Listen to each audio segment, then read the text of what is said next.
Hi guys, and welcome back to a new F1 news update. There is a lot to talk about, so let's dive straight into it. Lewis Hamilton said that Red Bull should be punished for breaking the cost cap. He feels that there is no use in having the cost cap if breaking it won't have serious consequences. It is about the integrity of the sport, according to Hamilton. If the FIA doesn't handle these incidents strictly and firmly, all the teams will try to spend more money than allowed. If this happens, then the cost cap doesn't create a more even playing field, which it is intended to do. If it is not handled well on this occasion, it could have serious consequences for the future of the cost cap. Ferrari driver Carlos Sainz and Alfa Romeo driver Valtteri Bottas said similar things. Valtteri Bottas said that he thinks a tough penalty should be given because of the big consequences overspending can have. Ferrari and Mercedes have said that the FIA should give a strong signal to all the teams. Breaking the cost cap should hurt and should be discouraged through serious penalties, according to the two teams. Red Bull driver Max Verstappen said that the allegations are hypocritical. He thinks that these statements are made to stop Red Bull from being too dominant. They try to stop us in every possible way, Verstappen said. We just need to focus on our job. The FIA has sent a proposal to Red Bull concerning breaking the cost cap last season.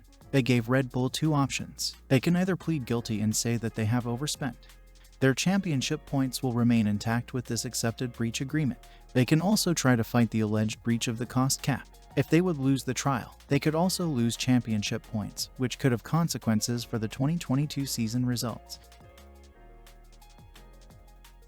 Haas F1 has announced a new title sponsor. From the 2023 season, MoneyGram will be the team's title sponsor. According to team boss Gunther Steiner, this new title sponsor will give the team a big financial boost. The team will be on the maximum financial level that is allowed within the cost cap, according to Steiner. Haas F1 announced their new title sponsor this Thursday in a special press conference.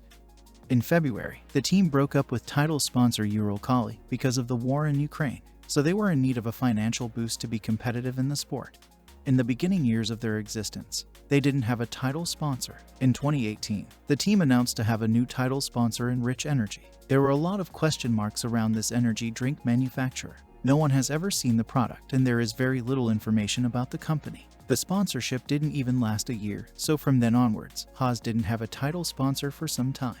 In 2021, they got Uralkali as their title sponsor, which was the company of Nikita Mazepin's father. Nikita Mazepin was their new driver for the 2021 season, which wasn't a great success. The situation between Russia and Ukraine didn't help his chances either, so they inevitably split up.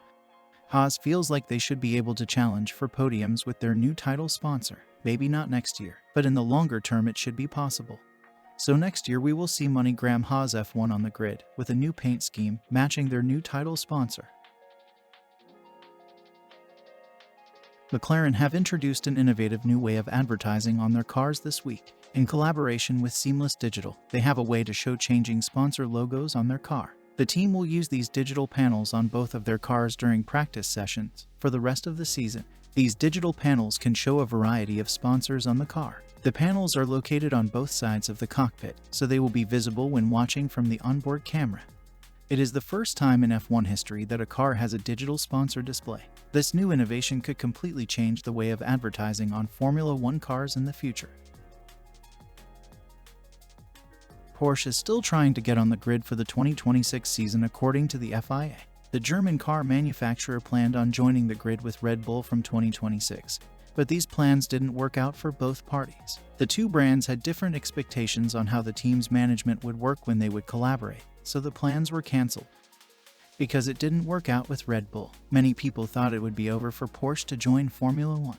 However, the FIA has told that Porsche is talking with other teams to join the grid nevertheless. The FIA wouldn't tell which teams they were talking to, but there are two likely possibilities.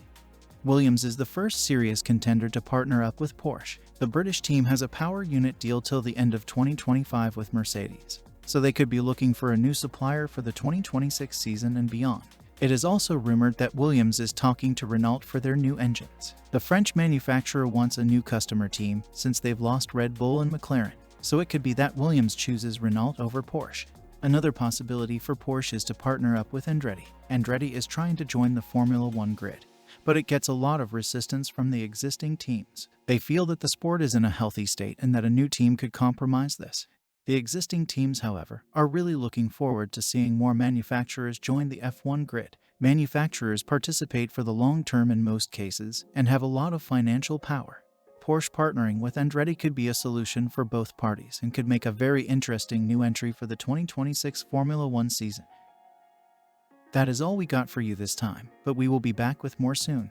If you liked this video, please click like. If you want to stay up to date on the latest F1 news, please subscribe to our channel. If you want to watch another video, click on the box to the left. We will see you next time.